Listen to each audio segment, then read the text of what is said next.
Boa noite, gente. Vou falar um pouco sobre transição energética justa no sul global. A ideia é passar um pouco sobre o que são os percalços, né, que o sul global hoje enfrenta dentro dessa transição, e falar quais que são os aspectos geopolíticos dessa transição. Então, não focando muito na parte técnica, como os colegas trouxeram, que é muito importante para a análise, mas trazer um contexto um pouco mais histórico e socioeconômico e também, né, claro, geopolítico sobre o tema. Então, me apresentar, meu nome é Luísa Fernandes, eu sou assessora para descarbonização e industrialização verde do Observatório Latino-Americano de Geopolítica Energética. Eu também sou assessora técnica júnior da cooperação Brasil e Alemanha de desenvolvimento sustentável. E falando um pouco da minha formação, atualmente eu faço um MBA em energias renováveis pelo FRJ. Eu também participo de um programa do International Youth Nuclear Congress, que trata da formação de líderes pela energia nuclear. Fiz um intercâmbio pela Universidade Estatal de Economia de São Petersburgo, também focado em energia, tanto na parte técnica quanto na parte de negociação, né, que seria algo que a gente chama de diplomacia energética, e sou formada em relações internacionais. Então, eu queria trazer, antes de entrar diretamente no assunto, eu queria trazer alguns conceitos que são extremamente importantes quando a gente vai falar de transição, né, energética dentro do sul global. A primeira delas, claro, é a própria transição energética, que é a mudança de um sistema econômico que depende de uma fonte de energia para outras fontes. Então, a gente, ao longo da história, tivemos diversas transições energéticas. A mais conhecida é a transição da primeira revolução industrial, que a gente sai de uma base de biomassa para ir para uma base, para ir diretamente para o carvão mineral, por conta da eficiência do que esse tipo de fonte trazia para os processos industriais, principalmente naquele contexto dentro da Inglaterra e outros países europeus. E junto com isso vem a segurança energética, que seria as medidas que garantem o acesso universal à energia segura dentro daquele território. Então, a gente não está falando de uma segurança energética para todos, né, numa escala global, a gente está falando de algo específico dentro de territórios soberanos e estados nacionais. Outro ponto que é muito interessante da gente trazer quando a gente vai falar sobre geopolítica da energia é o trilema da energia. A gente tem falado isso muito durante negociações, quando nós falamos sobre desenvolvimento de energia, né, dentro do Brasil, mas em outras frentes. E aí a gente tem três dimensões do planejamento energético, que é a segurança, né, que é a disponibilidade e confiabilidade das fontes, a equidade, que é o quanto de acesso aquilo traz para a população, traz para aquele território, e a sustentabilidade ambiental, quanto de impacto aquela fonte de energia traz. Ela traz muito impacto, ela traz pouco impacto. E o interessante aqui é que a gente vai entender que a gente não consegue ter tudo, né, aqui. Sempre vai faltar alguma coisa. Por exemplo, nós sabemos que o Brasil tem grandes fontes de água que fazem possível que nós tenhamos uma grande disponibilidade hídrica, né? Por isso que a maior parte das nossas fontes foram hídricas, era a nossa grande base durante muitos anos. Mas a gente tem a questão que traz um acesso à população, mas ao mesmo tempo não chega em todos os lugares, porque a gente está falando do Brasil, e o Brasil é um país de dimensões continentais, e que a gente sabe que não necessariamente ela é 100% amiga do meio ambiente, porque a gente sabe que quando nós vamos construir as hidrelétricas, nós temos que alagar uma grande quantidade de território, e isso já causou muitas questões, como, por exemplo, na construção de algumas hidrelétricas no Brasil, que foi a expulsão de povos originários, né, de terras protegidas. Então, quase 98% das vezes a gente pode ter dois pontos do trilema que vão ser extremamente benéficos, mais um que põe em xeque qual que é as vantagens daquilo, ou ter dois pontos que vão ser terríveis, mas um que é essencial para um desenvolvimento ou para uma segurança. E aí eu vou entrar um pouco sobre geopolítica energética. A gente, em relações internacionais, a gente tem duas distinções também quando a gente vai estudar geopolítica, que é a geografia política e a geopolítica. Acho importante fazer essa distinção, porque ela causa muita confusão, principalmente com quem não está acostumado com os temas das relações internacionais. Então, a geografia política, ela tende a focar no território, na terra. Então, seria um conceito que a gente tem dentro da geografia, de estudos de territórios. E aí, quando a gente chega na geopolítica, a gente tem o estudo de como esses territórios e os recursos que existem dentro desses territórios, eles vão fomentar as movimentações nacionais e tanto internacionais para a utilização desses recursos que estão disponíveis. Aí aqui eu trouxe uma imagem bem, acho que didática para nós, né? Que um dos exemplos do que é a geopolítica energética que a gente tem muito contato hoje é o conflito ali Irã, Estados Unidos e Israel, muito dado por conta da passagem de petróleo no Estreito de Hormuz, mas que também trazem outras questões, né, questões históricas, como, por exemplo, a expansão do território de Israel, que acredita que tem o direito de ter uma grande Israel, e a dominação de recursos petrolíferos ali daquela região. O Irã, nós sabemos que é um país persa, que não tem muitas similaridades com os Estados Unidos e Israel e que também não são aliados de todos os aliados que esses países se propõem a ter. Então isso vai ocasionar diversos conflitos, principalmente porque há uma questão de controle dos recursos e do comércio local, que no caso é a passagem dos barris de petróleo pelo Estreito de Hormuz e também a quantidade de petróleo que tem ainda existente naquele território. Quando a gente está falando de geopolítica, a gente também está falando sobre o controle dos recursos energéticos por outros estados dentro de outro território. E isso pode ser considerado uma expansão neocolonial, neoimperialista, uma continuação do que é um ideal de colonização. A gente falou da segurança energética, que a gente precisa entender o papel da energia, do acesso à eletricidade, das fontes dentro de um país para tanto na garantia da sua soberania quanto do garantia do seu desenvolvimento. E a gente também tem que entender que isso também chega enquanto que essas fontes elas conseguem dar acesso à energia àquela população, né? Porque isso também vai trazer um fortalecimento dentro daquelas pessoas, dentro daquela nação, e garante soberania. Então, eu trouxe outras duas imagens. A primeira é da Guerra do Golfo, onde a gente tem a invasão do Iraque, e sobre a premissa de que o Saddam Hussein ele estava fazendo armas de destruição em massa, quando na verdade se provou o contrário. Eu não trouxe aqui a imagem, mas no fim se provou que, de fato, a invasão desse país foi para tomar conta dos seus recursos, que no caso foi o petróleo e também o ouro, que também é pouco falado. Se vocês procurarem na internet, vocês vão encontrar fotos de soldados com toneladas de ouro que hoje se encontram dentro dos Estados Unidos e foram roubadas desse país.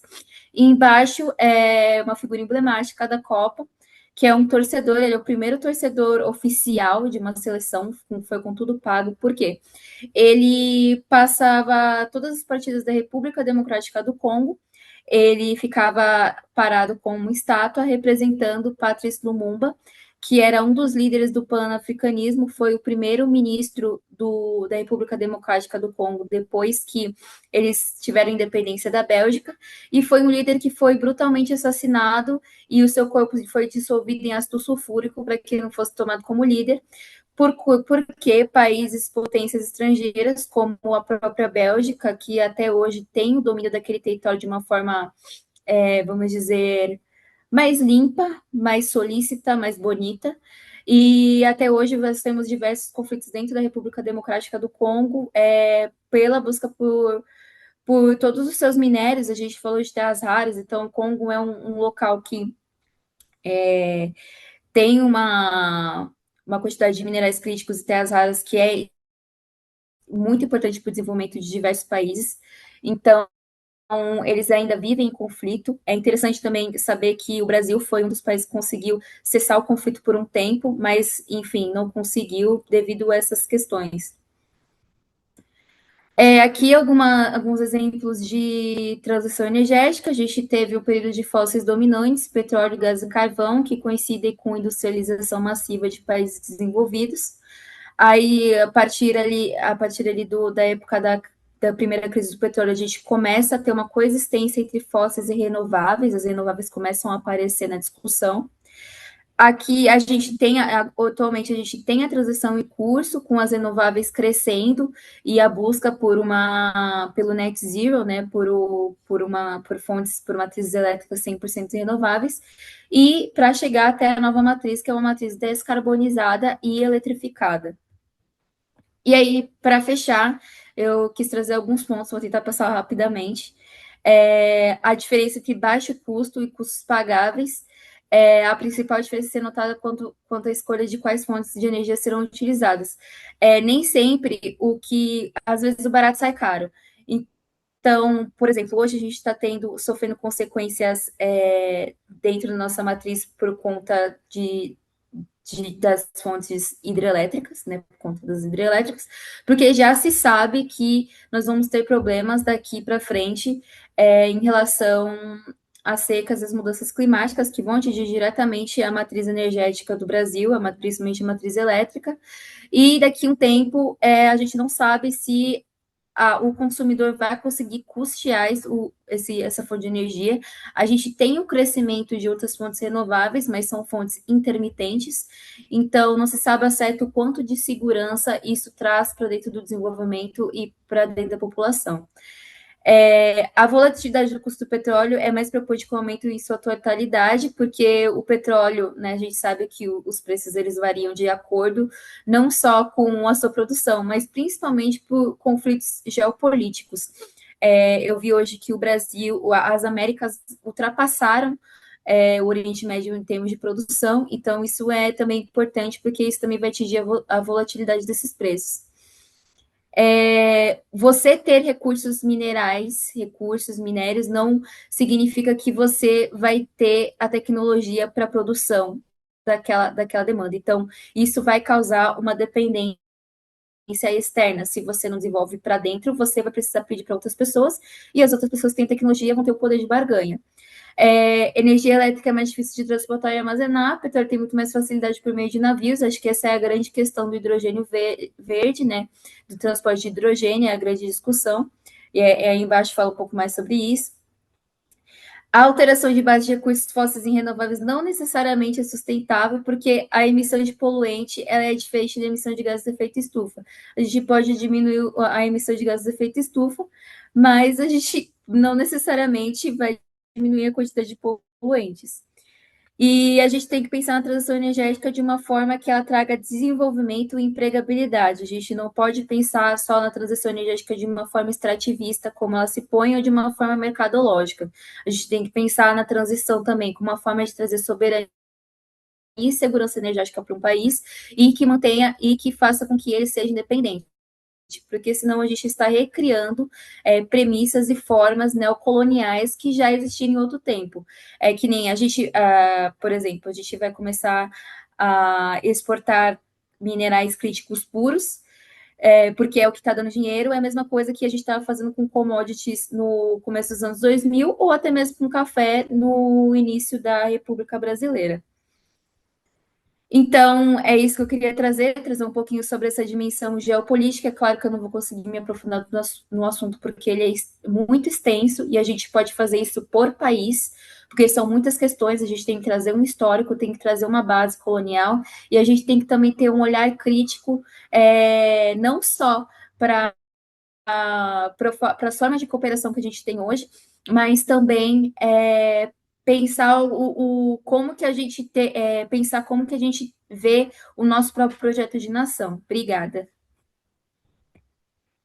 Muito, muito, muito bacana, Elô. Assim, passou um pouquinho do tempo, mas como estava muito legal, eu não quis interromper. Então, acho que a gente queria ouvir se a gente tem espaço para pequenos comentários, mas acho que tá ali no finalzinho você estava tão empolgada que eu não quis cortar e o pessoal acho que estava aproveitando tanto quanto eu aqui.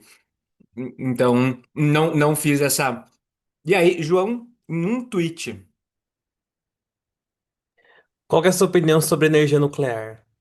E Isa, eu já vi cem por essa cento a favor, vamos terminar agora para ontem. eu vi essa ação no.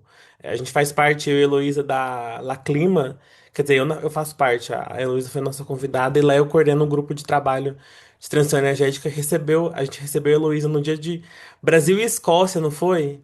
Tipo, uma hora antes, e aí ela apresentou essa mesma apresentação, sempre brilhante. Então, você é a Yeah. favor? Perfeito. E você, João?